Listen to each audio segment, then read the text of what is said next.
Okay, great. I think we'll get started. So my name is Gigi, and I am an assistant professor in the art education program at the University of New Mexico. And today, this event is part of the UNM Art Department Gale Memorial Speaker Series titled Interrogating Spaces, Alternative Discourses in Art Education. This is the first year that the art education program at UNM has organized the guest speaker series. So I'm very excited to have this opportunity to bring in these alternative narratives around the field of art education. So throughout 2021, the series will bring together art educators working within different contexts to provoke thought, pose questions, and promote alternative discourses towards making, learning, and civic engagement. So today's event, the Remix Room, is actually part 2. Last week we had part 1. And of course, if you weren't here, that's fine. We'll catch you up to speed. Also, Devin Gerasi, who's on the call today from the UNM Art Museum, she's graciously recording this event. So if you know others who didn't go to part 1 or can't be here today, we can share this part 2 with them also. So this event is also co-sponsored by the UNM Art Museum. So I'd like to also thank Arif Khan. He's the director of the UNM Art Museum, who's on the call today. And also I'd like to thank Emma Tegans. She's here today also. She's a UNM Art Education graduate student, and she's going to announce the speakers for today. So I think that's all of my thank yous, and I think we'll just get started. So I'm going to turn it over to Emma. Oh, and also, sorry, 1 second. If you can just keep yourself on mute, you can show your video or not show your video, whatever is comfortable to you. And if you have questions as we're moving along, place them in the chat, and then we'll talk. We'll have time to talk after all the presentations are over with. So, okay, Emma, it's up to you. Okay.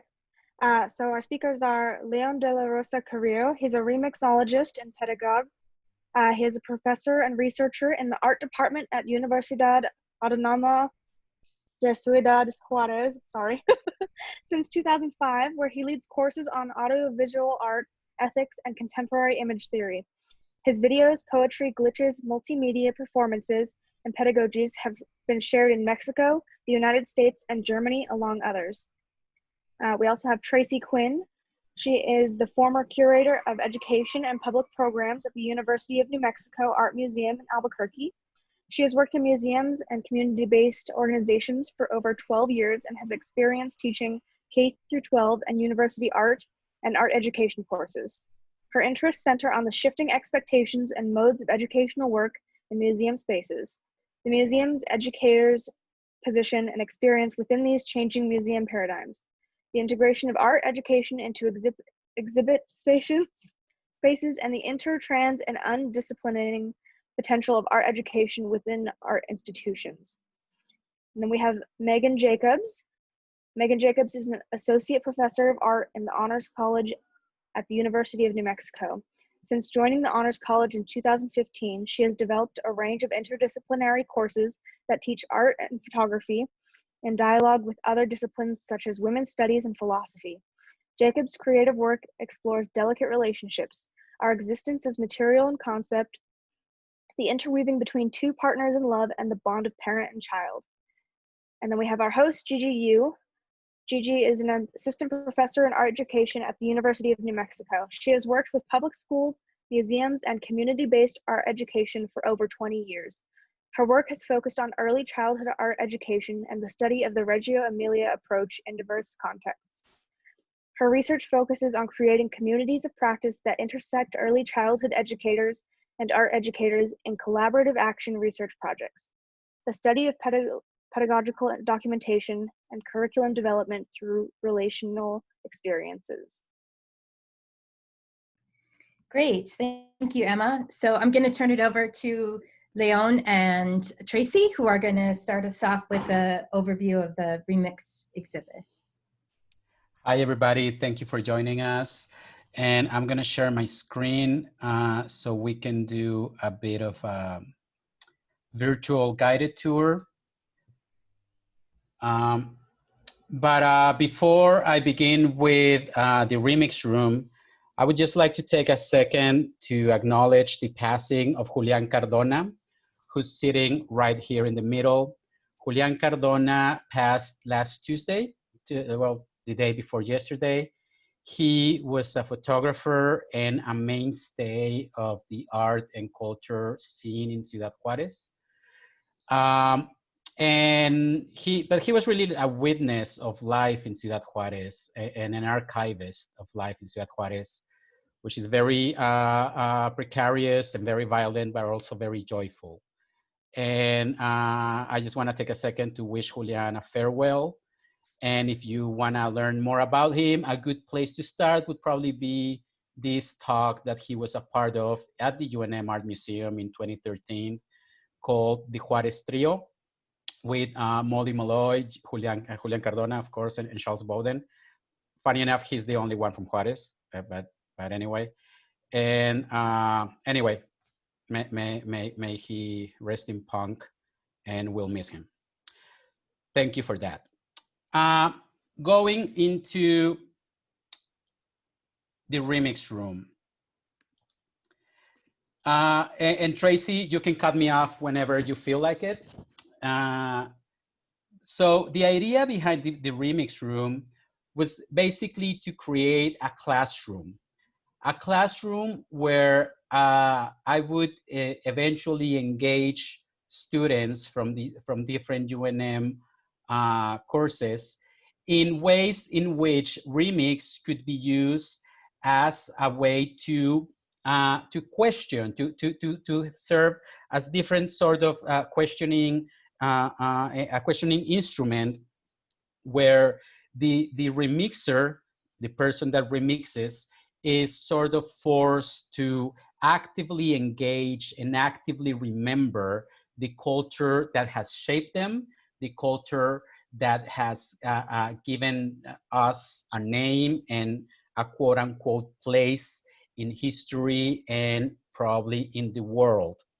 The remix room was set up as 4 different stations in which different questioning could occur as, or should occur as visitors engage the work. And I will go through each one of these stations, or through 3 of the 4 stations.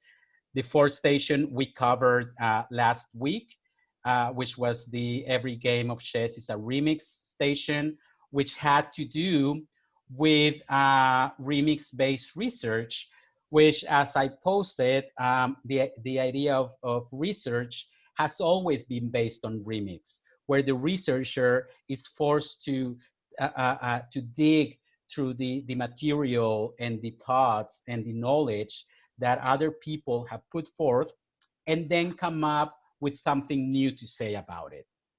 Likewise, a chess game, I contend, is always a sort of a remix-based endeavor in which each player has to go through all their previous experiences with chess, all the games that they have studied, all the tactics and strategies that they have studied, and sort of putting all forth in hopes of dominating the person across the board from them, who is, by the way, also trying to do the same thing. Tracy? Yeah. I just wanted to sort of insert that the remix room from my perspective, and I did mention this last time, but for those of you that weren't able to join us, the gallery that you're looking at and the residency that we're going to talk about today is a residency that sort of puts the artist as a teacher. And, you know, thinking about a university environment, we are often asked as students and faculty to be researchers, to be creative thinkers, to sort of think on our feet. And I think artists do that all the time. And so that's really the heart of this residency. So when I reached out to León, the first ideas that he sent to me were curricular. It wasn't the art objects. It was like, these are the ideas that I want to engage students with. And then I also sort of said that these are amazing. We'll start reaching out to faculty, but we also need to have the space filled with things to sort of build upon. And so what you're seeing is this flexible space that was in the upper gallery of the UNM Art Museum, and it was dedicated to this residency. So León and I mean, it was really León's ideas, and then I just sort of, because I know the space better, we collaborated in how to lay it out. Thank you, Trey. Yeah. And so now I would like to move on into the first station, which on the one hand, there was the purpose of the station, which was with this first station, its purpose was to consider remix as an instrument to question and reconsider, specifically to question and reconsider contemporary art. And the way that I suggested this could happen is through these lenticular posters that in real life work something like this.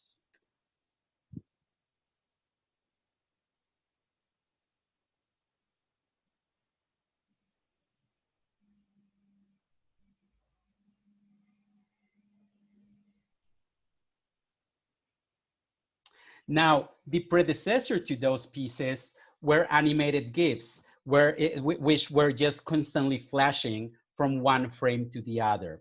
However, once the COVID-19 related shutdown happened, we had to change it into something like this. I didn't want to just simply put up animated GIFs. First of all, because the platform that this virtual exhibit is on does not animate animated GIFs. It's just something that doesn't work in there. But at the same time, I wanted to retain a little bit of the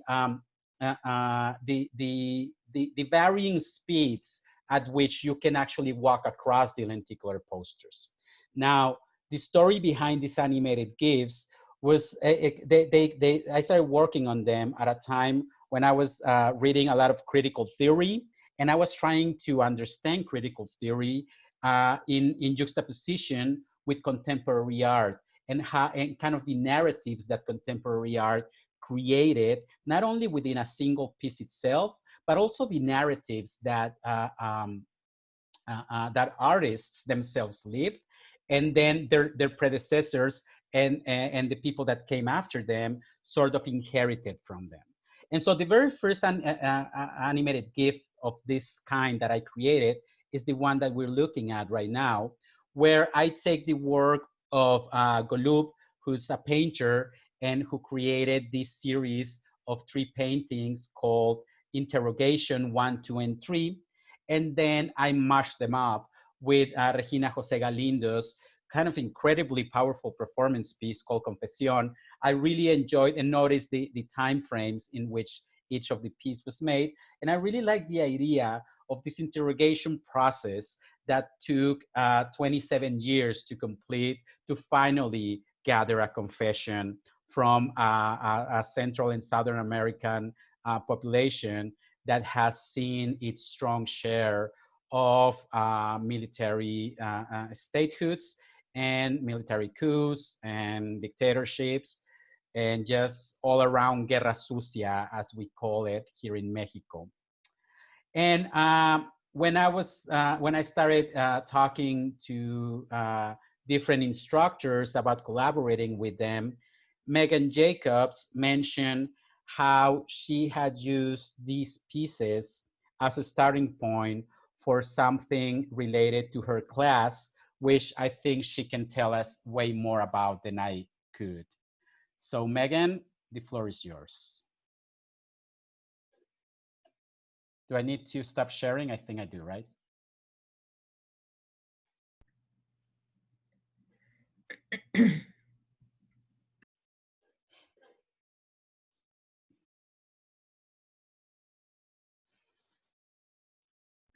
Can everybody see that all right? Yes. Okay, great. Yeah, so I had the great pleasure of working with León with two sections of a class that I was teaching in the Honors College called Fine Art as Global Perspective, Social Transformation Through Art. And we primarily were looking at, remix theories during the portion of the class that we were working with León. And then that kind of took the form of working on the construction of memes. And yeah, like when he showed me those lenticular images, and I think Tracy also walked me through the gallery to let me see them in person, I'm like, oh my gosh, like you're looking at the Piss Christ. We talked about the Piss Christ and how it could be read in different ways and how maybe it could be misinterpreted. And so there was just sort of this natural connection right off the bat with that work. So we looked at, let's see if I can. We looked at these, we had planned to look at the images as lenticular images in the space, but due to COVID, we sort of had to pivot quickly. And fortunately, the animated GIFs were really an easy way for us to look at the work. And one of the things that I really loved about the Remix approach is that it really led students to do research. So, León gives us some clues here. He gives us the name of the artist, the last name of the artist. He gives us the year it was created. And based on that, like those sort of fragments, the students were then able to research the works. They researched the artist, the kind of social political climate in which the work was being created, and then got together. So this was like via Zoom because it was in the spring, got together in small breakout rooms and had a discussion about how those works have dialogue with one another. So it led to some really interesting discussions and kind of an evolution of like how to look at work and how you can be an active participant in its meaning by decoding different aspects of the work and looking at the political social climate in which it was made.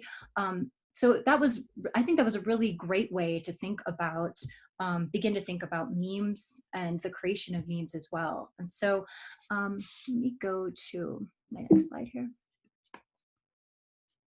So this is just a quick animation. And so there was sort of this natural evolution from looking at León's work, which really inspired some of the components that we had in the class. So we constructed 3 different memes that students would make. And the first meme was to look at the idea of determinant. So we had read a little bit of work from Guy Debord, and the students were sort of looking at this idea of like, how can you take an artwork or a historical symbol or object, and how can you subvert its meaning and recontextualize that work? And there was a quote that we sort of looked at from Debord. He says, "A détournement not only leads to the discovery of new aspects of talent, it clashes head-on with social and legal conventions. As such, it cannot fail to be a powerful cultural weapon." And I think we saw that mapping on really nicely to León's work, and we used it as a guide to think about the determinant meme that students created. So this was like one of the memes that they constructed, and I can show you a student example here by Eli Tehran. So here he's taking a symbol we all know, the American flag. He's removing those white lines, and you start to see those, you start to read the red lines as bars. And then you see behind them people who are in an ICE detention facility who are sleeping on the floor with blankets. And then that's sort of coupled with the slogan, the Trump slogan, "Make America Great Again." So clearly making a political message with these different elements.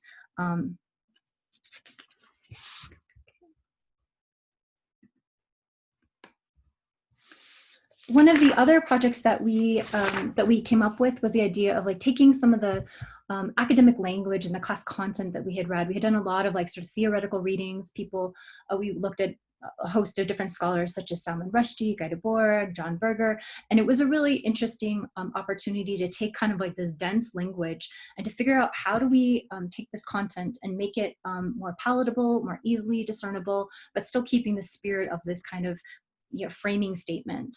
So here you can see an example of a student who's using kind of the framework of the Who Wants to Be a Millionaire platform and reframing that in the context of posing this question, what is the most important quality in a person? Wealth, status, beauty, productivity, and that the person answering it is the media. That was one thing that I learned from León, and I think class as well, is like this idea of like what character, like what voice are you responding with, and how does the imagery and the text help create that kind of character? And you'll see that definitely in more pronounced ways throughout the different memes that I show.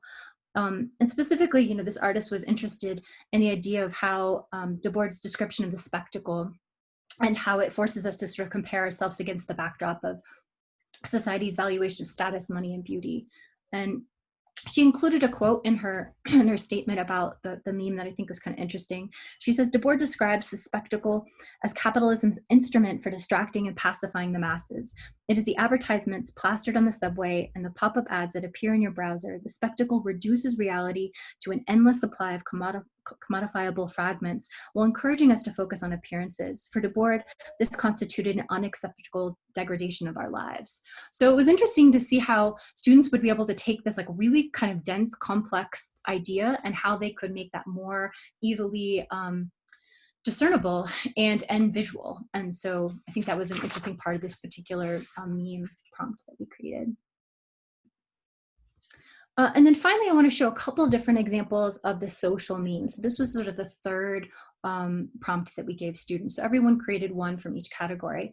And this was specifically looking at creating a meme, and we asked them to use an existing meme. So they did research on a website that León pointed us to, which is really amazing. It's called Know Your Meme. So we were able to do a little bit of research about the original sort of usage of the meme, how it started, how it evolved, and different ways it's been utilized. So they used this this kind of template of sorts, and then put social content in. They got to choose what they wanted to discuss. So some people discussed LGBTQ rights, but the majority of the class, I would say probably 90%, wanted to discuss what was happening with COVID-19 and the pandemic, which is understandable during the time that this was obviously being made. So you'll see different ways that this was sort of approached by different students.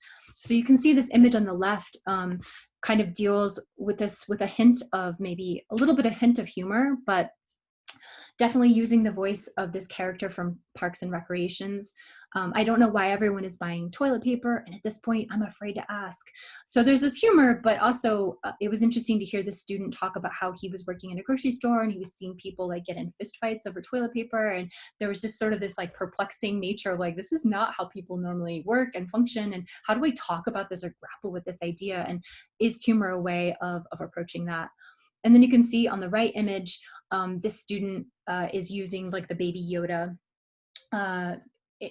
template, and then you can see Gen Z watching the boomers freak out and buy all the toilet paper. So again, you start to see sort of like generational divisions about how people are responding to the pandemic during this time. And again, I think this is an example where the character plays a really important role and the voice of that character. So here we see a character from The Simpsons, and you know, we see the simple text, here's roommate coughing next door. Haha, I'm in danger. You know, like this idea of like, how can, like a lot of these kids grew up with SpongeBob and The Simpsons and other sort of animated series. And like, it's interesting to me that they often chose those as a way of sort of articulating these like greater fears. So here, the fear of like COVID and how easily it was to contract it, and how, especially in the beginning, everyone was, you know, very concerned about any little cough, any little sneeze as a trigger for that.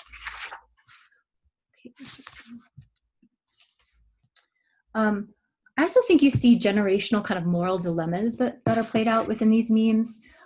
So here the student is, you know, looking at the idea of the 2-button meme, also called the daily struggle, but this idea of like, do I choose the left, do I choose the right, which is the right option? But the tensions in terms of the media and older generations talking about how social distancing was important, as well as the scientists, of course, that social distancing was important, that it saved lives, and then this pressure from Gen Z about having parties and hanging out. And so I think that those, you know, this became a kind of satire or a way for this artist to think about her own generation and those decisions that they were grappling with. And this is kind of echoed by the second example as well. Again, you see like the SpongeBob reference, so an animated cartoon, and looking at this idea, I think this is a more critical, perhaps, an evaluation of Gen Z. And so this student was really interested in like, you know, why are these people taking these, you know, $15 trips to Florida because they can, this is dangerous, and the reaction from the media versus the reaction from Gen Z, and kind of an intergenerational critique, I think is important. And then finally, last one.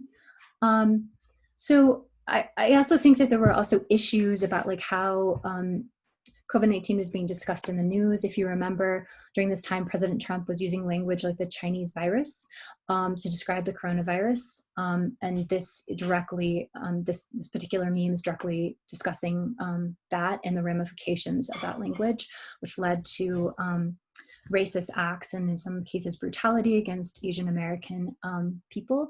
And so here you see the character Rick from Rick and Morty tearing at the wallpaper, and then that exposes that act. And I think that, you know, the big takeaways that I had, first, it was just lovely to work with León. He's amazing. He's just a natural teacher. So that was such a joy. Students loved him. But I think that the big takeaways that I had from working on this project were to think about memes in new ways. Like meme culture was totally new to me. I didn't have much of a background, so I really enjoyed learning about it, as did the students. And I started to think of them almost as like a powerful kind of earworm. You know, when you hear a song and you find yourself like humming it and singing it, and you're like, I can't get out of my head. Like, I think I began to think of, you know, memes in that way, in a way that they can kind of nestle into collective consciousness, but also as a very powerful tool, and as a tool that can discuss effectively, I think, social and political issues pretty powerfully. And so that was a great lesson that I feel like I learned, and the students did as well. I also think like the idea of like research, everything from the initial research that we did with the remix work, in the exhibition, and like the active role that the viewer, and maybe they become a kind of participant as a result of that, should play, I think was a really great learning opportunity for students. And I think that was also echoed in the process of making memes, where we would look up the context of the work on Know Your Meme, and we'd find out a little bit more about like the evolution of this meme and how it changed and mutated through time. And that was really interesting. I also think that the iterative working style, I didn't mention this earlier, but the fact that it was relatively easy to generate these memes meant that students could make lots of them. So we had midpoint critiques, and we gave students feedback, and they could change the imagery, or they could change the text, or they could change the placement, or, you know, a host of different things in order to refine these memes a little bit more. I thought was a really good learning opportunity, that you're never done with just your first version, that you can iterate and that you can improve the work. I think that's a good lesson in general. And, you know, I also think that the ability to communicate with an audience almost instantaneously was a really powerful tool. So we were primarily putting these on Tumblr, so other students could see one another's work and kind of look at how those were evolving. But I also think just entering into a more public sphere for one's work is a powerful opportunity. And then finally, I guess my big picture is just that I think that, you know, the crafting of a kind of concise thesis paired with a kind of graphic, arresting visual image seems to resonate, I think, in some ways with today's fast-paced and like digitally dense society. And I think these kind of messages that have conceptual ideas that are potent are really powerful tools for artists to consider and to use. And I think that, you know, now I was telling León the other day, like my ears like perk up when I hear about memes, and I feel like more and more like my world seems to be kind of peppered with like the power of memes after being exposed to this. So thank you so much, León. It was so awesome to work with you. Thank you, Megan, and thank you for your enthusiasm working on internet memes. Something that I didn't mention looking at the animated art creating GIFs or art creating post GIFs piece is that all of those works were done as an exploration of the language of internet memes. And one of the things that happens with the language of internet memes is that, as Megan pointed out, information gets condensed. And if you go through it a certain way, that condensation can become a powerful packet of information that if diffused correctly, or if unpacked correctly, can have all sorts of implications, 2 ways of learning, 2 ways of representing oneself, 2 ways of claiming identity and claiming ownership over one's own message. And one thing that I've always appreciated about internet memes is the simplicity of them and how easy it is to get lost behind the work and become anonymous, and how easy it is to express whatever one may wish to do.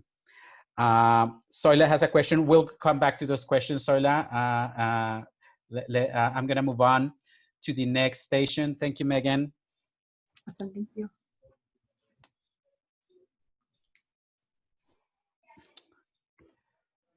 And so, we had 4 pieces of for art creating post GIFs, and all of them kind of pairing different pieces of contemporary art, sampling different pieces of contemporary art. And then the second station that we'll talk about tonight is the station in which I suggest Remix could be considered a tool to disrupt and expand. And what I did for this piece, the source material, so Remix requires source material. Source material is everything that the remixologist takes apart and creates anew in order to express themselves or to insert themselves into somebody else's narrative. And then in the last case, I was sampling contemporary art pieces that were not made by myself. In this case, I was sampling this book called Ojeda, and this is my reading copy, so it's nice and worn, which was actually written by myself and written for a collection of images that Philip Zimmerman was had been collecting over the years, all of them having to do with, I'm just gonna kind of like flip through them kind of quickly, all of them having to do with the drug war in Juarez, in the Mexico-US border in general, not just in Juarez. And so when we met, when I was living in Tucson, he approached me. I was taking a class with him. He was at a class he was teaching on artist books, and he approached me and asked me if I would like to write a poem for this collection of images that were all somewhat violent and that were all very that bore witness to much of the horror and the violence that was happening and still is happening in the Mexico-US border. And so what I decided to do is I decided to write a poem called Ojalá, which in Spanish means something akin to hopeful, but really it's kind of like a hope against hope. It's a hope against your own better judgment. And once the book, and so I thought of this poem as sort of a counter narrative to the one being presented by the images. So I was trying to create a crack between the images and the words and kind of like a conflict between them. And so once the book came out, because I always feel, I come from slam poetry. That's where all my poetic kind of development happened. And for a slam poet, books are where poetry go to die. And so I wanted to find somehow to keep the poetry alive and to not just let it be in this book. And so what I created was this website where every week for 50 some weeks, I digitized a different 2-page spread from the book, and I glitched them all using something called the Wordpad Effect, which in general terms just means opening an image in a text editor and then jumbling up all the characters that you'll find there.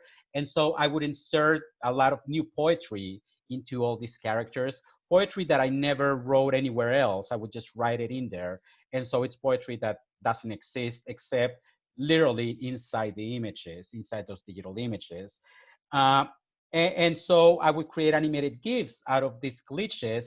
And then once these animated GIFs were ready, I would play them, put them on my screen, and have them repeat for as long as I needed to until I had something to say.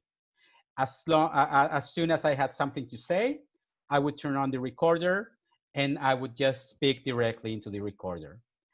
Again, this is all poetry and words that were never written down. They were only spoken into a recorder. And so that's what this piece essentially is. It's a collection of glitches that remix this book but create and make it alive in different ways. And so when I was talking to Gigi about how to incorporate something akin to Remix into her own classroom, she mentioned that, that her students kept mentioning or kept gravitating to the color red. And I thought that was funny because I don't really use a lot of colors.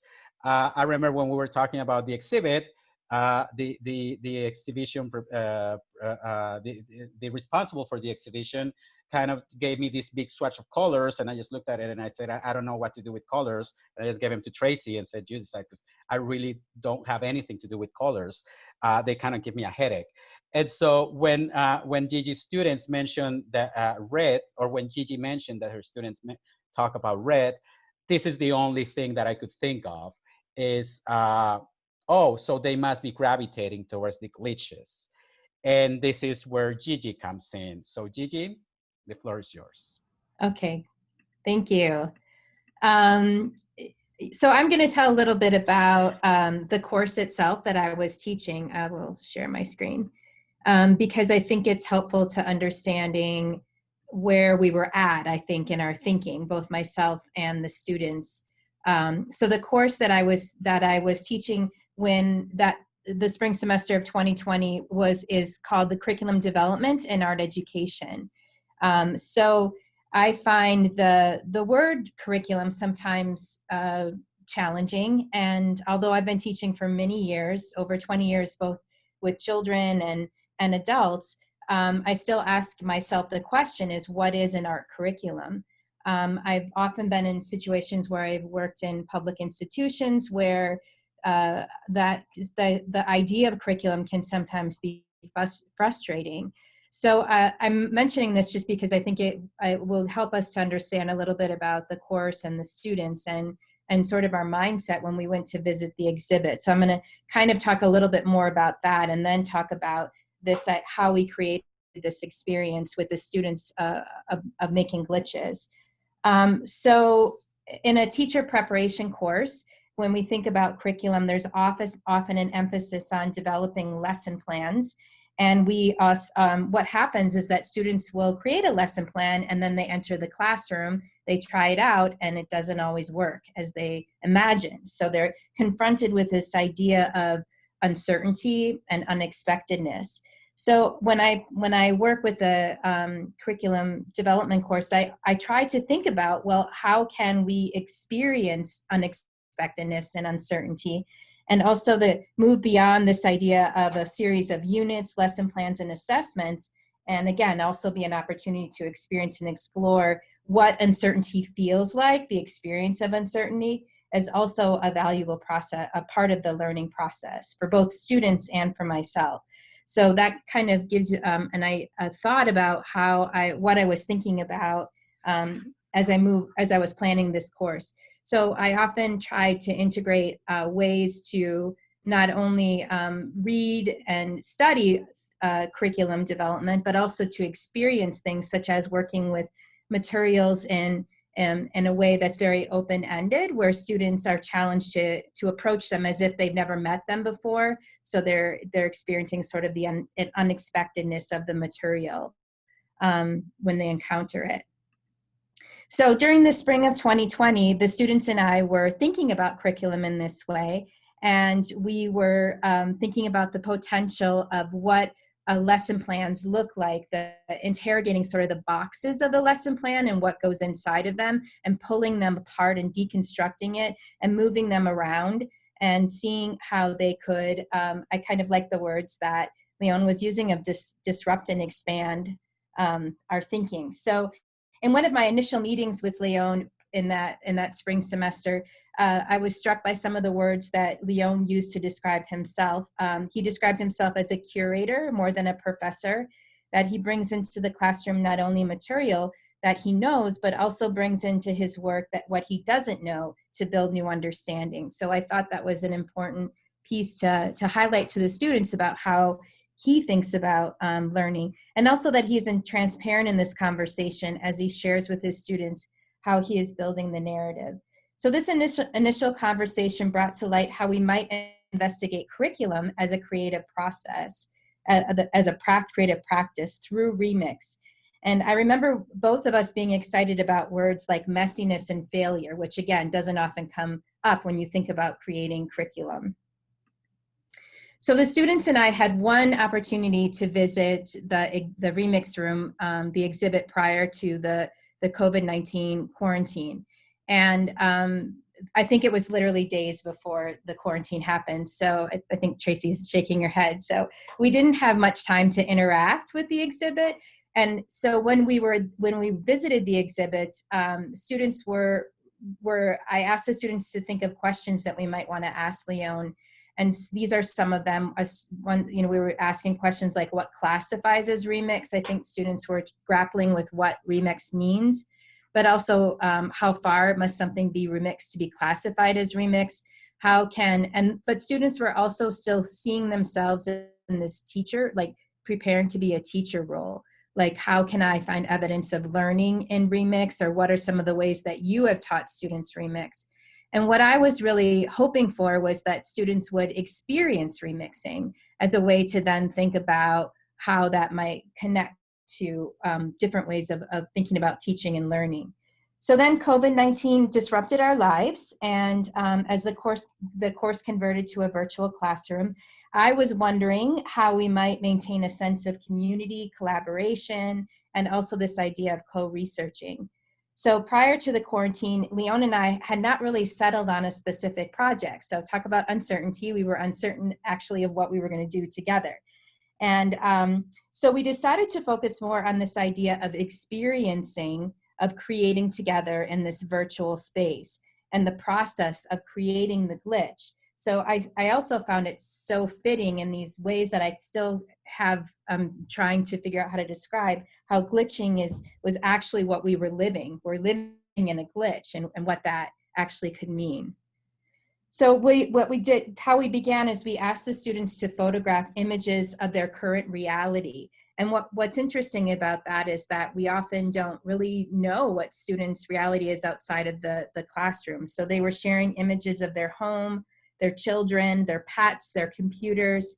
And these were the images that we would be using for the glitching process. So León we'll talk more with León about the actual process of glitching. And he shared this process of using text edit, in which the image is saved, and then you manipulate the text. And that therefore leads to changing the image. And there's a lot of uncertainty and a lot of unknownness of the outcome of what the image will look like. You don't have a lot of control of how manipulating the text will then manipulate the image. And sometimes this process was frustrating, and sometimes computers would crash and a student's image would be broken beyond repair. So I thought this was an interesting way for students to really experience, again, this idea of uncertainty. So I'm going to share some of the students' voices and experiences during this process. One student, she said she had to force herself to move away from the desktop after we left because it was such an involved process of glitching the images. And then another student said that during her 6th edition, her computer freaked out and deleted all the other edits and her original. So again, this total process of glitching, which was filled with a lot of frustration and uncertainty for the students, but also had a lot of meaning to it. This process brought a lot of meaning to all of it. Just a second. Oops, I think someone's. So in this process, I'm going to share with you now some of the images that students created. And as we were working together in this virtual space, I was also writing down words that had meaning to them as we were working. So as we're creating together, I was typing some of the words that I thought were really meaningful to the experience. So I'm just going to go through and show all of the images and the words that I captured, and then I think we could go back and talk more with León about this process. Unfortunately, and so again, some of them don't come out the way you think they will. So these were some of the words we were using: going through the process, minimal reactions, journaling inside of it, oops, sorry. Jump, jump, jump, pop, pop, pop, the code behind what you are doing, going around what you are supposed to do, break the process. And in this student's image, you can see how the text that she was manipulating, and then this is the image that she was using to manipulate. So this image is from her kitchen window, and she used the phrase, "Today is gloomy. It has been raining and snowing all day. I like it though. It is nice, and a nice indicator that the days are separate from one another." So this text is, the text is also reflecting in another way what was happening for us during this time of quarantine. This student, her image, she was having a hard time being able to do her laundry because the laundromats were closed and she had no way to do her laundry. So this image is showing us her, is showing that. Overflow, access, insider perspective. The information is never quite lost. This is a challenge. Hiding all the things we don't understand. It will never be the same.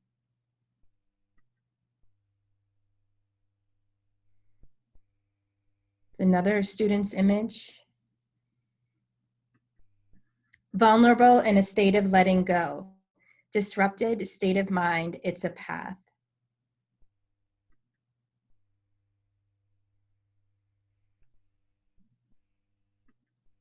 Meow, replace, random spots, propriety, getting into trouble. This student was actually working at Walmart, and she took this image of Bounty paper rolls that were being stored in the big, like, just all kinds of places they were having to figure out how to store Bounty paper towels. So again, another image of the quarantine. Vicariously, uncomfortableness, can I learn anything new?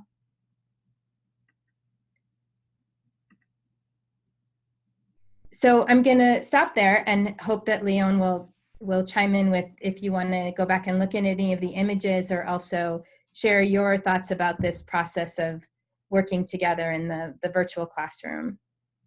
Yeah, well, it was a very interesting and thoughtful process, and I truly was happy to incorporate glitch into a curriculum building class, such as yourself, because I always think about glitching not related to the output of the object, to the final object, but really just as a process. And whenever I'm working as a professor, which is what I do on every day, I'm so uninterested 99% of the time into what's going to come out at the end of the semester, and I am just so interested in what's happening throughout the semester. And I feel like that's a great takeaway from engaging glitch as as an instrument of frustration, many times of futility, and it's just ripe with just all these poetic metaphors for how learning happens and how learning occurs, and how no matter how much you force it, learning will only occur once everything kind of aligns, and it's I feel like your students really took a hold to that, and so did you, and the way that they engage their environment, and were willing to kind of like let us in, and engage the inside of their environment was quite powerful as well. Yeah, I agree. It was and there's several students that are on the call tonight that, can attest to the experience, but I feel like it was a very intimate experience and it was interesting because it felt like there was all these things going on around us in the world, but yet we were in this place of creating together. So I don't know, I have a very special place in my heart for this experience during the COVID. And I'm sure the students, as well as I, we all want to thank León for spending that time with us, because I think that this will stay in our memory for many years. And I agree that I think glitching is just a really interesting way to think about curriculum, as not focusing on these outputs or what something will look like at the end, but again, this real focus on the process, and this idea of mistakes and unexpectedness and uncertainty is really what teaching is all about. So how can we incorporate that in our in learning about teaching as well? Yeah, and if anybody is interested in reading more about glitch, I would suggest the work of Rosa Megman from Germany. She does a lot of work into the theory of glitch. She's just a wonderful artist. And next Tuesday, a new book is coming out that I'm really looking forward to, called Glitch Feminism by Legacy Russell. And they're doing a whole launch online from the MoMA PS1. Is that what it's called? The PS1 site? Yeah, right. So if you look for a Glitch Feminism, Legacy Russell, I'm sure you'll find it. I'm planning on logging in and listening to that conversation, because there's a lot of very interesting people talking about glitch and the way in which glitch can be used in many other ways, and not just to make pretty colors. Thank you, Gigi. And so I'm gonna go back to the show. And so, and just so you know, the work that came out from both projects that we just talked about is included in the virtual exhibition here, which is fitting because this wall was specifically left blank for the student work to be shown in real life. So we made do with what we had, and we still managed to include student work, which is something that makes me really, really happy, and that I'm quite proud of. And so the final station that we're gonna talk about tonight is the one in which I ask Remix to be considered as a tool to interpret and speculate. Now, so before I sampled contemporary art, then I sampled a book and a poem that I wrote and collaborated on. And here, what I'm remixing and what I'm sampling is a museum. More specifically, the Art Museum of Ciudad Juarez, which is a wonderful and beautiful building, but it is also a very problematic building. It is a building that is noticeably and evidently not created with the people of Juarez in mind. It is a building that it gets too hot in the summer and way too cold in the winter. And it is a building that is meant to resemble a Mayan hut, which if you know anything about Mayans and Mayan influence, you know that they had nothing to do with Juarez and the Chihuahuan Desert. And it is also a building that was designed by a very famous Mexican architect, Pedro Ramirez Vasquez. Pedro Ramirez Vasquez was a wonderful architect, but he was also the official architect in Mexico, meaning very aligned to the Mexican government through many very troublesome years, including 1968, when, if you know anything about Mexican history, 1968, October 2nd, was a date that Mexican government turned their guns into students in a similar fashion to the Kent State incident in the United States.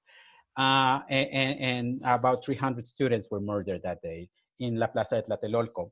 And Pedro Ramirez Vasquez was the, he had nothing to do with this action, don't get me wrong, but he was the designer and sort of the architect of the whole image behind the Olympics in Mexico in 1968, which the Olympics in 1968 in Mexico were largely used to obscure and brush aside the murder of these 300 students. So I have a lot of very, now this is also a museum where a lot of very, very dear friends and colleagues work. And at some point, the then director, Rosy Vasquez, asked me to propose a show for the museum. And so instead of me coming in with work I had previously done, I asked her permission to look through their archives. And they have this beautiful, just super messy, which to me that's beautiful, archive of newspaper clippings and yearbooks and stuff like that, sort of documenting the entire history of culture in Ciudad Juarez. And so I went into that archive and I spent about a year creating digital collages with this thing, which is a portable gaming device that allows me to create panoramic photographs. But instead of making panoramic photographs, I would stick pieces of paper in front of the lens and create some of the collages that you already saw. Then to get with the help and the work of Victoria Martinez, who's somewhere there in the call right now. I saw her name. I hope she's still there. We curated she curated a show out of all these collages that included 3 of these books. And this is going to be,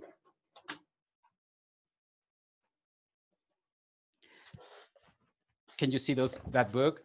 So this is a heavy book, and there were 3 of them. And one of them is still there as part of the piece here at UNM. And these books collected some of the collages that I created throughout the year. I'm sure that you're not going to be able to get such a good view, but you sort of get the idea. And then as I continued to work with these collages, I started creating this narrative of the museum as an alien spaceship. And from that narrative came a journal article that I wrote for a journal called Forward Museums, in which I explored the history of the museum as an alien spaceship sent from abroad, sent from afar, called Loving the Alien Spaceship, as a nod to David Bowie and to the alien spaceship that is the museum, which I have grown to love and to be very dearly involved with as much as I can. And then, so when Tracy and I were talking about putting on the show, I knew that this piece that this project needed to be a part of it, but we were quite unsure about how to do it. And then we saw this wonderful corner that could very well signify a kind of like a vortex of text where the history of the museum as an alien spaceship could be kind of written on and just sort of get lost in the text. And so this was the hardest piece to translate into the virtual exhibition, because there was nothing virtual about it. Everything needed to be there, physically speaking. And so in order to create a virtual version of it, I created a whole new video. Which I recently, this is an earlier version of the one I recently premiered as part of the museum, of the Juarez Art Museum programming about, I don't know, like 3 weeks ago or something like that. So this is a piece that sort of remixes the history of the museum, but also the history of Juarez, but also remixes institutional critique with digital art, with poetry, with storytelling, etc., etc. And also with the idea of how to introduce, how to deal with problematic pieces of culture that somehow ring problematic to your own experience. And I think that this is a perfect spot for Tracy to come in.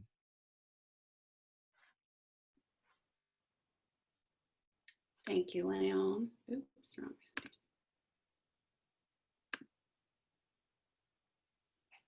Yeah, so I was also, aside from working at the museum and being sort of the project lead or collaborator with Leon at the museum, I was also teaching a graduate course in the art education department or area, and it was a current issues and current topics in art education. And the proposal that Leon had originally sent to me was about how do you deal with problematic content. It's also about remix, which I think are both very new and interesting ideas that art educators are being introduced to, and I think often grapple with. Are you guys seeing my screen okay? No, we can't see yet, your Tracy. screen. Oh, I wonder why it's not. Hold on, I kind of assumed it wasn't. Let me try again. Did you? There you go. Is it working now? Yeah. Okay, so and just sort of as full sort of the disclosure, the original intention, again, before the quarantine happened, what we were proposing to do with the class was to do a similar sort of dive into the archive at the art museum and work with images in the museum's archive to think about problematic artwork or issues or makers.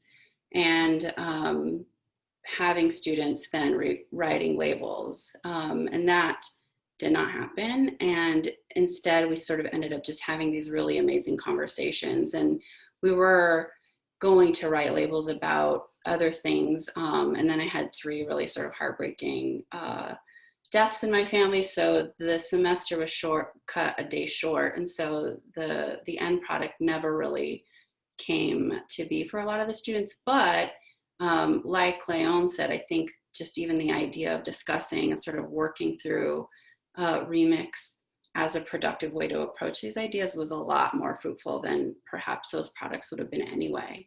So the points of access that we started with was, of course, Loving the Alien Spaceship, which was Leon's piece. And several of my students had seen it, and we had been in the museum for other reasons, not for looking at Leon's work necessarily, but we did spend time in there. And so they had seen the gallery and had an opportunity to see the work. And then they read the article, What Do We Do with the Art of Monstrous Men? There was another article by Jenkins and Billard about participatory politics and what remix means in terms of participation. And we had the students watch Rebirth of a Nation by DJ Spooky. And once I'm done talking, because I don't want to like mess up my screen and everything, but I'll share some of the links to these so that you all can access them. And then we also looked at the Worcester Art Museum's relabeling project as, you know, points to sort of begin this conversation. And so what I want to share with you are just really the insights that we talked about and where the students were headed. And some of my students are also on the call today, and they may want to chime in eventually. So the key questions from Leon and myself are really, how can educators incorporate problematic art into their lessons? Can an educator be thought of as a curator? So these are ideas that they were talking with in Gigi's class as well. How should our educators address art history vis-a-vis the history's gap or continuum? So I think this also relates to some of the gifts that Leon explored with Megan's class. And there's these other ones that I won't really sort of read every single one, but thinking about what stories and whose stories need to be remixed and retold. And so the students, you know, one thing that I really loved about this project, so we had our readings, we had these discussions, students brought to the conversation their own content and own questions, own ideas about material that they might choose to remix if they wanted to really unpack the problematic nature. Hannah Gadsby's Nanette, it's a stand-up comedy routine on Netflix, was mentioned as an example of sort of a productive unpacking of problematic histories. One student mentioned Gertrude Stein's poem from 1923, and it's a really abstract, conceptual poem, and it's a portrait of Picasso, and I think that that was also a really interesting example of this idea of remix. One of the students was talking about this work, this exhibition by William Ojeda, which is Complicities. And this is an artwork over here on the left that was a part of it. And it was all about sort of, again, looking at sort of the problematic nature of finances in the art world. And the exhibition is really a fascinating one. The artist is really a fascinating artist and had really interesting things to say even about his work and how much change it would actually bring to the art world. And then that's also full on meme speak. I'm sorry to interrupt. Yeah. Yeah. Go into that a little bit. Oh, just the way that he's using that phrase when you find out how your collector makes money. That's very reminiscent of internet memes of the when you whatever, you know, when you that's a very kind of like tried and true sentence for internet memes. For sure. And it just struck me. Yeah. And totally and referencing like pop culture, Halloween, you know. And then of course someone like Jonathan McIntosh, who has been doing mashups for a while. So they were really, you know, taking the material that León and I had asked them to read and then bringing to the conversation these other examples of where people have unpacked problematic ideas and spaces and people. And so some of the things that really stuck with me, and León, you can jump in at any time, but you know, I think time and time again, students really just came back to this idea that, you know, people, ideas, spaces, content, these are all really complex things. And so we shouldn't sort of put them into binaries. We really need to understand the nuances of the material that we're approaching, even when we're trying to sort of unpack what is problematic about it. And so confronting these histories doesn't necessarily mean you're attacking a person or that you're going after a person or a space. It's a lot more nuanced than that. And in, you know, León's alien spaceship piece, I think really demonstrates that in the sense that there's this museum that he had a sense for, and it wasn't necessarily this like, oh, I really love this museum. It was like, there are problems with how this history is told and how this space exists in Juarez, and yet the way that he was able to unpack and sort of rewrite this history, there's a little bit of humor in terms of this spaceship idea, but it's really beautiful. And actually that piece became my favorite piece in the show, just in terms of reading. I had to read the text like 2 or 3 times just to sort of sit with it. And it's not hard to read. It's just a really interesting way to look at this idea of a museum being completely foreign in the space that it was built to be. Again, I think, Megan, you hit on some of these things too, this idea that research is really critical to the idea of remix. And again, León spent, I mean, how long did you spend in the archive, León? A year. Yeah. So this idea that when you come upon a problematic idea or content that you want to sort of pick apart, a lot of research needs to happen sort of ahead of that so that you're sort of being responsible and you understand what you are challenging. I think something that León, you continually stressed, and we talked a lot about this, is remixing is something that you should do with stuff you consume. So you wouldn't choose something that's unfamiliar to you, that wouldn't really make sense, right? And so when we ask students to think about what they might want to remix in terms of challenging the histories, we ask them to always sort of look towards what they have in their daily lives or what they consume regularly. Something else that was really important that we talked about was this idea that remaining neutral is not neutral. So, you know, avoiding complicated topics, like you are choosing to sort of whatever the normative of that narrative is, by sort of not confronting it, you are choosing. The role of humor, which again, Megan, you hit on, is something that some of my students were really interested in and pointed to examples of where humor sort of gives access to or makes something really tangible, but yet at what point, and I think, Megan, some of the stuff that you were showing with your students where the humor sort of turns into more serious content at some point. Students were also interested in this idea of participatory action. Again, as educators, is there a privilege in participation? Who gets to participate and who has the resources to participate? These are all of the things that the students were thinking about. And then of course, the big question that we always get in art education courses is how does this fit into K through 12 classroom? So what is appropriate for, say, a second grade class or a third grade class? And I don't know that we necessarily, again, like, and as Gigi's saying, there's a lot of uncertainty, and I don't think that you could claim that it is appropriate or it is not. I think it would really be based on the context. Some schools are really interested in teachers that would take this kind of content on, and in others you might be challenged by administration or parents. But I think students are a lot more capable of handling, young students are very capable of handling difficult content. And I've had, in my own experience as a museum educator, I've had really incredible conversations with young children about difficult content.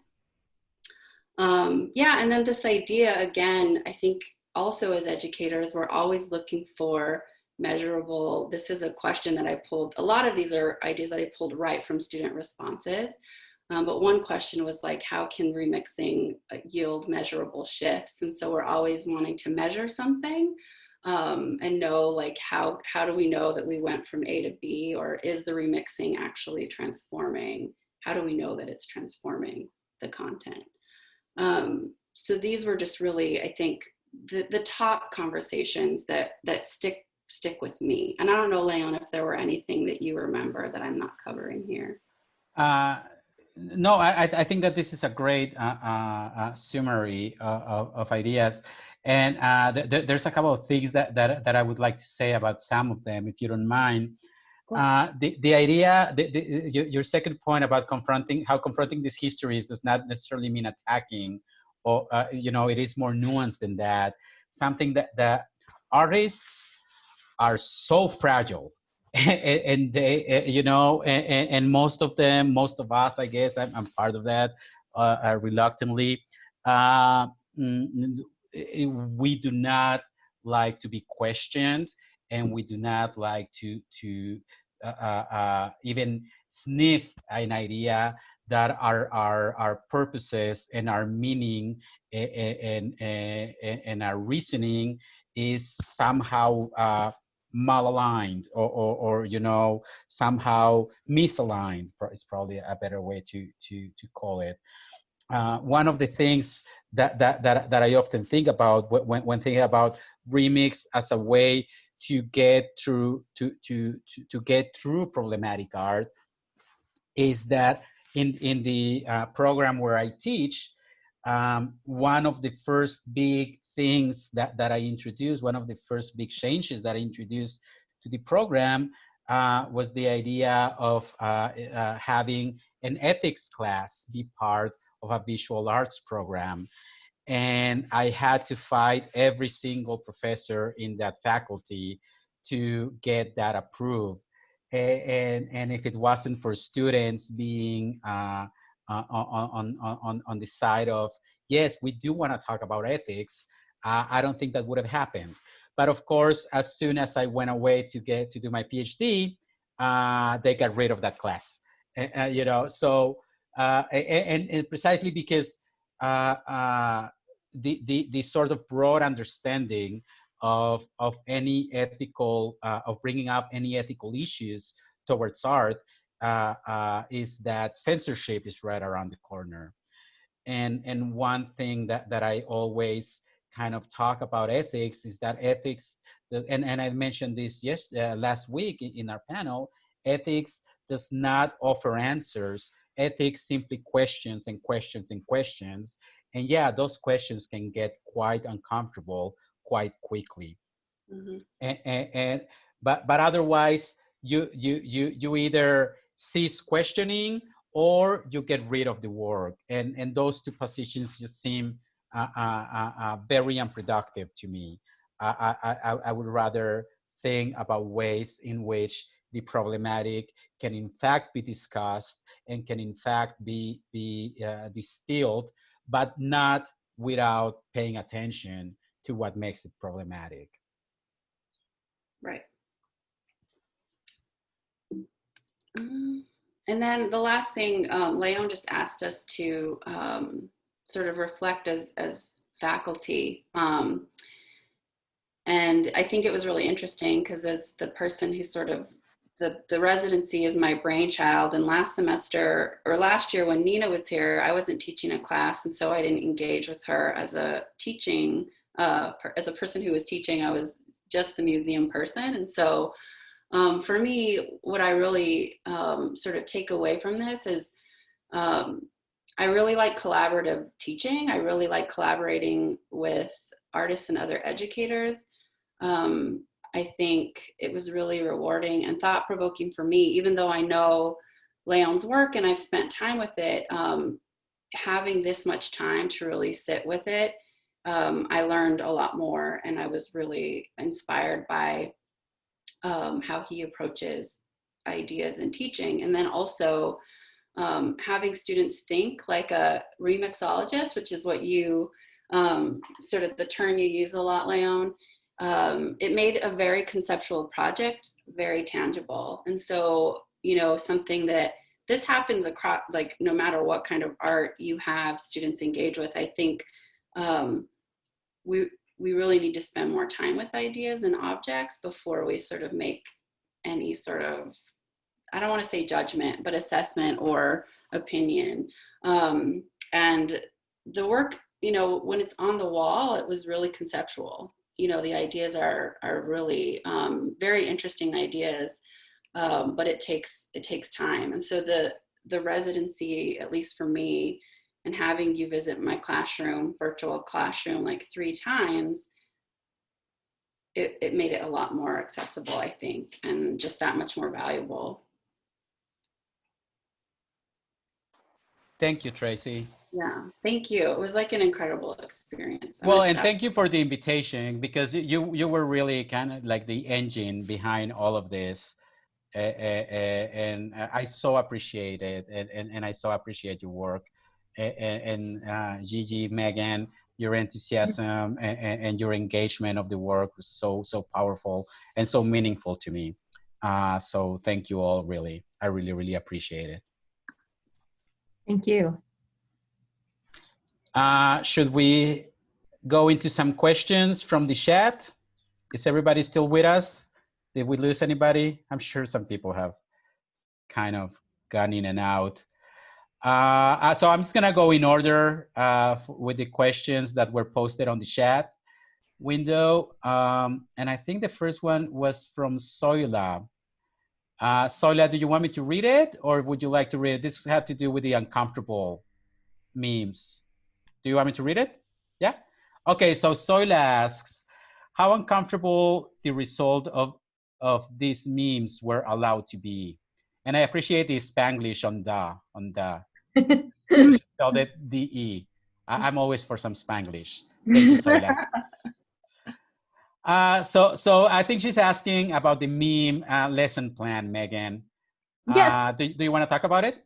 Sure. Yeah. So I just want to make sure I'm clear on this. So like, how uncomfortable could the memes be? Like, how uncomfortable could they put the people who are reading them in a certain position? Is that what you're getting at? So that you're mute. Oh. I don't know if she wants to clarify. There she goes. I just noticed that well, I'm just seeing the examples that you show. I was thinking also on, well, what level are you? I think I missed which level are you teaching? Is high education or?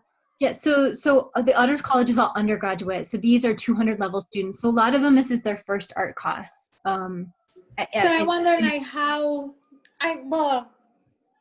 it's not the same school, I would say. Maybe that there will be some parameters, but I was just curious of like if you gave some limits or parameters to that. Yeah. Like how uncomfortable they could go, like, or be pushed. I think that's a great question, but no, like, we didn't set parameters on like topics that would be taboo or that you can't go there. Not at all. Like, I mean, and I think in a lot of the examples that we saw, like memes were sort of pushing the edge of certain ideas. And so I think that's kind of part and parcel with just the format. So I think that's a great question, but no, we didn't. I mean, we had a structure to, like, they created 3 memes and they were sort of like, buckets, if you will, of like categories that they had to respond to, but there was a lot of flexibility within those of how they could respond. So great question. Should we put those parameters in school? Going back to what we talked in Tracy class and all that, like, should we put those parameters if we decide to bring memes? So here's where I stand on that. No, I don't think those parameters should be put in place. I think that, but I do think that students and creators should be held accountable for what they put out there, and they should be willing to stand behind what they put out there. As an art professor myself, who works with video and teaches video classes and stuff like that, yeah, a lot of times students put out very problematic work in terms of race, in terms of gender, and not once have I told anybody don't do that, but I will question them and I will ask them to be to take accountability for it, and saying, oh, it's just art is not a response. That's one thing that I find to be important, at least in my classroom, in the way that I work. I'm sure different people will have different answers for that.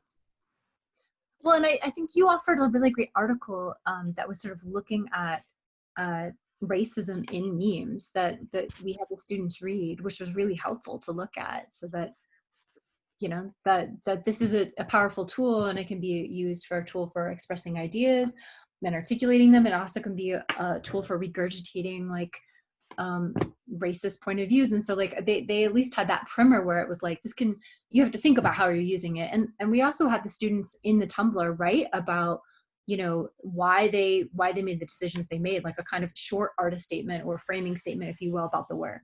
So that was another way.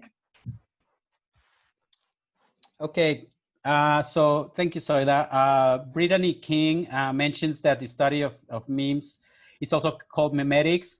Yeah, but except, so there's internet memes, and then there's memes which are predate internet memes, right? And so memetics is usually more aligned with the study of the memes before the internet, which has to do with the word that Richard Dawkins coined in 1977, 76, somewhere thereabout. But yeah, and then of course, after 2010, all of those things kind of like mix in together. And then Brittany, you have a question. Would you like, are you still on the call, Brittany? I'm sorry, I don't see your name over here. Yeah. Yes, I'm here. I'm not sure if anyone can hear me. Oh, there you are. Oh, yeah. We can hear you, Brittany. Would you like to say word your question, or would you like me to read it for you? Oh, yeah, thank you. It's really good to hear this talk, first of all. I wasn't able to attend the first one. And kind of a little bit, I do work with remix theory, and I'm in my second year in the Experiments Art and Technology program at UNM. So in my work, I often have to deal with these questions. So I just want to kind of know your thoughts. And I know this is a big question, but I want to know your thoughts on copyright for source material, because that's what I had to sort of work with. And how do you navigate that in your work? So that's like a two-parter. And if you have time, what type of software you use as well? Yeah. Thank you. Okay. Well, so the copyright question is a difficult one. When we were talking about the show, I remember going up to Tracy and asking her to make sure that everybody at the museum knew, especially with the art critic gifts and post gifts piece, where I'm sampling contemporary art work. I wanted everybody to be perfectly aware that I was doing this with no permission from anybody, because I wasn't, I didn't have permission from, I mean, Damien Hirst, are you kidding me? Is he gonna fucking give me, no way, right? So, so this is how I do it, and this does not mean that this is the right way to do it, okay? But the way I do it is I make sure that whatever piece of work I sampled is adequately and evidently attributed to the original author, and that there's no question that that specific, so that stupid diamond encrusted skull, there's no way that anybody can actually think that I did that. Of course, unless people just don't read, which then it's just people's fault. But the object itself has all the information needed in order for nobody to mistake. Does that make sense, Brittany? So just make it abundantly clear what is yours and what is not. And that has also made me such a stickler for attribution. And you have to be so careful with just my Zotero. I don't know if anybody else uses Zotero, but this wonderful thing online that you can use to keep track of whatever you're reading and whatever you're downloading and if I'll show you it's crazy, just the amount of stuff that I keep there. And it's all because sometime at some point I may use it in a piece and I need to attribute it correctly. So I would say be very aware of attribution and APA and whatever styles, and that also comes with being an academic, of course, right? And then second part of that is make sure that whatever you do or whatever I do, I always make sure that I share it under a Creative Commons license, which means that people after me don't have to worry about it, And when I was doing my dissertation, which I did on internet memes, the amount of permissions I had to request in order for that thing to be accepted into the library was insane. And and some of them I didn't get, so I had to blur out the images. Like, so 11 hour, that's the last thing you want to worry about is stupid images, right? So that's what I was doing in my 11th hour. And if you're a maker, if you're a creator of any kind, please consider the people that are coming after you, and please consider that some of them might want to use your work, and please take it to mean that you are being honored and not that you're being stolen from. And so I really suggest, I'm a big proponent of Creative Commons. I'm a big proponent of copyleft and of simply just putting it out there under, what's that other term? There's another license that is like a zero license I forget. There's another name. But does that sort of answer your questions, Brittany? Yes, yeah, that addresses my questions. Yeah. And as far as well, software goes, I just use whatever software. So for a while now, I've been trying to only use open source software as much as I can. Of course, Zoom is not that. So right now I'm just breaking that. But open source and freeware as much as possible. And that's also what I teach with. That's also what my students work with, because I understand that my students don't have a lot of money to buy stupidly expensive software. And there's so much good software out there that's open source and that's free, and that's exactly as good as proprietary options.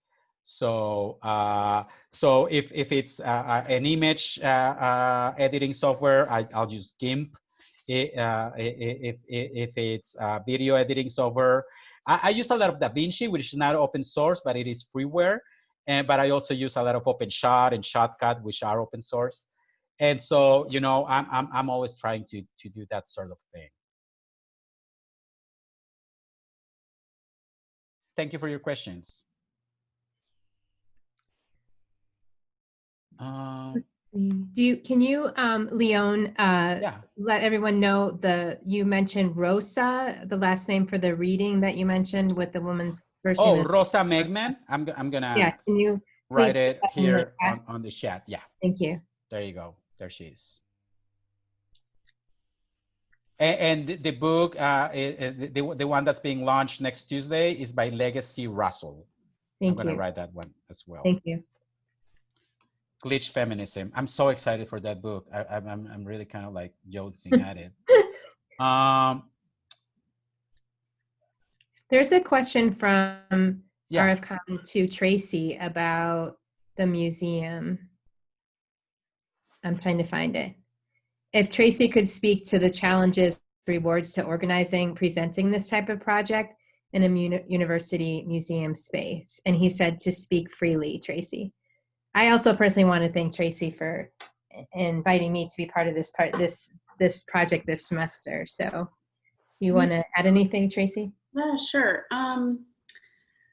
Well, I kind of feel like thinking about Remix, and of course when I first came to sort of was brainstorming how I could use the upper gallery, which is something that the director now, RF Khan, sort of asked me if I would want for educational purposes. I, in a way, was sort of thinking about remixing the space, and I wasn't using those terms, but sort of reflecting on it in this sort of lecture and the context of this project, because I do, and I always sort of think critically about my work as a museum educator. So what does it mean to be an art educator? What could we do better? What are we doing fine? But I think there's always room to sort of question your field.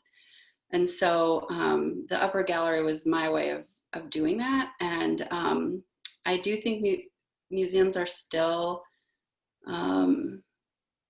very exclusive places. I think that we're trying, and I think we're making progress as a field in terms of getting audiences to feel like they belong and that they're a part of the space. But this program, you know, it didn't come without its own, I think, hiccups. And that's just more of sort of thinking about how, again, and Leon was talking about how we had to make sure all of the staff at the museum were aware that he was using, you know, already existing content. Everyone was fine with it. But there are ways that museum professionals think about museums. And some of those are really outdated, I think. And so as someone who's trying to push the envelope a little bit, there are moments of tension, and you sort of just have to keep pushing and working through. And luckily, I had a really supportive director in RF who was willing to let things, you know, happen. And I think in terms of just being on a university campus, it's kind of great because there's a directory that tells me like who teaches what. And so, you know, it's something that I can say like, oh, we have this artist and they're coming to talk about Remix. Let me look at the course schedule and I can email these people and see if they're interested, which I think is incredible. And I think outside of a university system, that's a lot harder. So that was great. And I also just think the convincing faculty that working with artists, I don't think all faculty, obviously, Megan reached out to me. Megan, I don't know where you saw the announcement for the Remix Room, but you emailed me and we were like, I really want to be a part of this. But you know, the initial, the first residency, Nina and I emailed a lot of faculty, and some faculty are very comfortable working with artists, and they're already interested in engaging with objects and visual culture and art, but some have to be not convinced, but they've just never done it. And so it's like, what does that mean? And how do we incorporate this into my class? So it's a lot of having coffee with people, sitting down to, and I think the more we do these residencies, the more evidence we're going to have of what it means, you know, and so it's really rewarding, but it does come with challenges. Sorry to interject here, but I would also like to add that the fact that this residency put an emphasis on artist educators was such a big deal. So many artists that I know suck as a professor. They're just horrible professors, right? And I'm not saying that I'm great. I'm not, you know, I am saying that I put a lot of effort into it, and that I consider myself an educator way before I even think of myself as an artist, and I feel that like that matters, so when Tracy asked me to be well, first of all, when she told me that she was running this residency, I was like, can I be a part of it? And then when she asked me to be a part of it, I was so excited because of the emphasis on artist educators. And that is such a huge deal. And I also encourage every artist out there to become better educators, to not rest on the laurels of how you make art and of your art, but actually engage education as an art form and engage education as a meaningful endeavor of its own, not just as your day job, which is something that so often happens with so many artists. So I think that that's such a huge deal for this residency. I agree. And I think it was the way that Tracy approaches it, not in a real traditional sense of what museum education, but I mean, like the way that the residency is really about engaging in creating too. So I was just really excited about the past experience that she created and how this experience would follow some sort of similar path.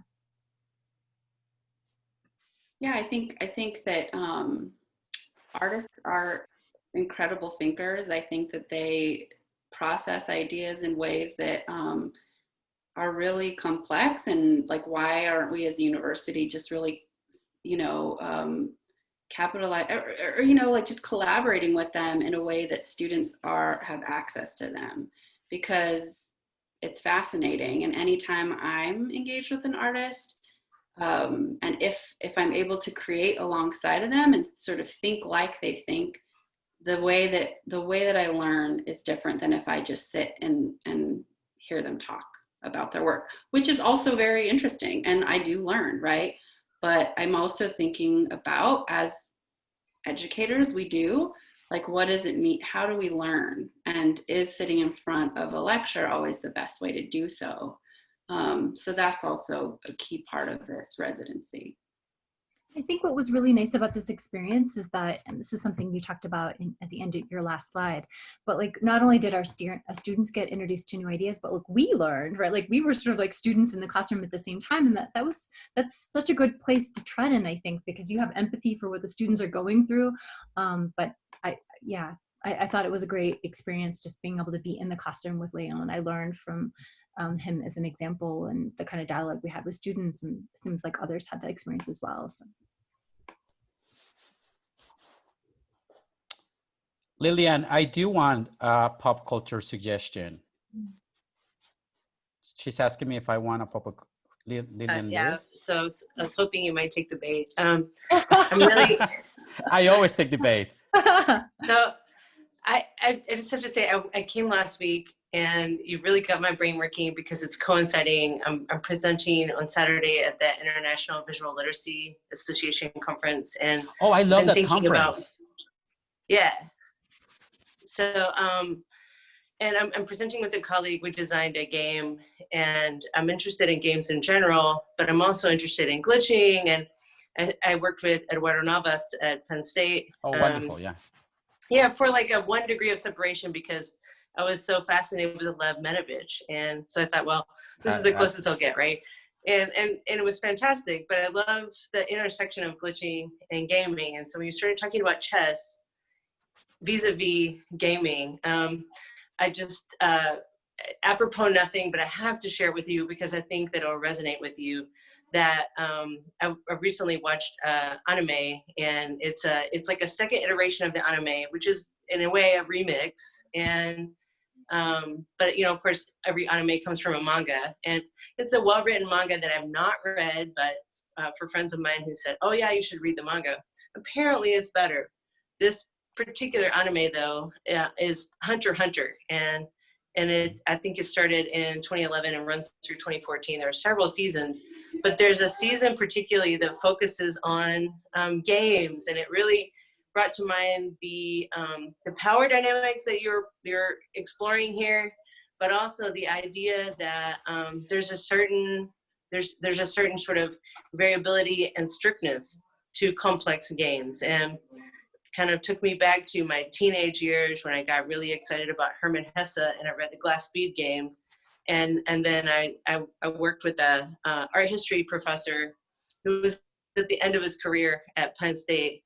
And he said, well, let's play the Glass Bead Game. And apparently now he owns my soul. So anyway, all of which is to say, watch the anime Hunter x Hunter, because I think that on many levels in terms of the scholarship that you are exploring and the ideas that you're exploring, it does so much of that very well. And anyway, I have to say, I'm just really inspired by the work that you're doing, and it's exciting to think about how many correlations in terms of the theory that you're invoking in an unpretentious way and in a very tangible and accessible way to some of the work that I'm doing. So you really, in just 1 week of seeing you last week to this week, you really pushed the work that I'm doing. So thank you so much for your generosity and for your dynamism.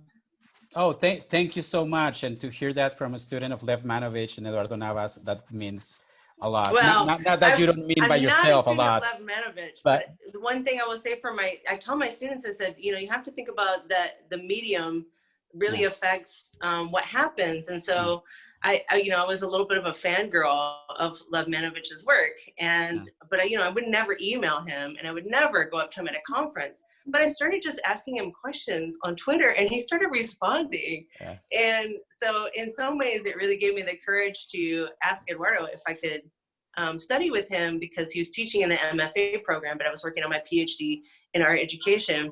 But I had kind of stalked him, and I realized he was a student of Lev's, and I literally said, can I join your class, because I know you study with Lev. So anyway, they're both wonderful. Yeah. We're just geeking out here. Sorry if we're making anybody else bored. But yeah.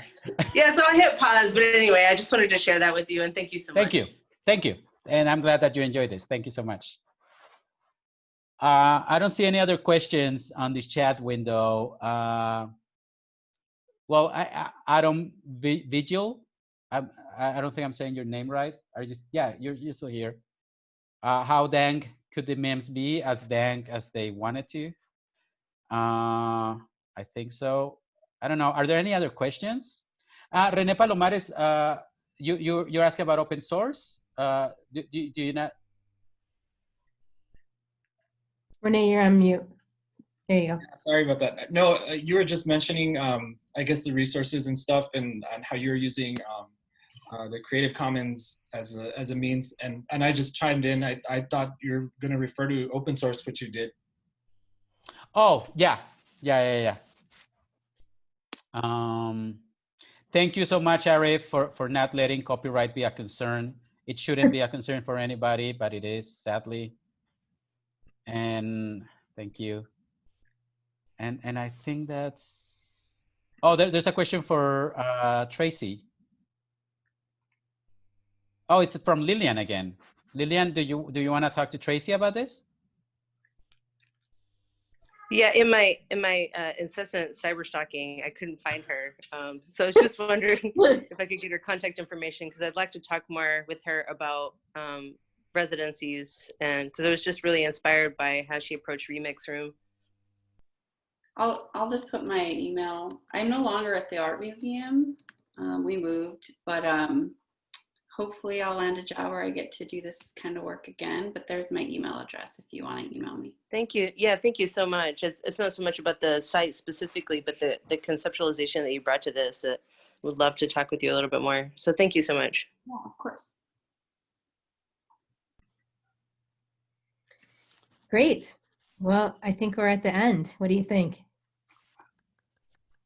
Bravo, everyone. Thanks for hanging in there. Thank you so much to everybody. Yeah. Let's do it again. In some other way, we will. It's good to see everyone. Thank you. Yeah, thanks for hanging out. Thanks, Megan, Tracy, Leon. Thank you, really, everybody. Thank you. Adios.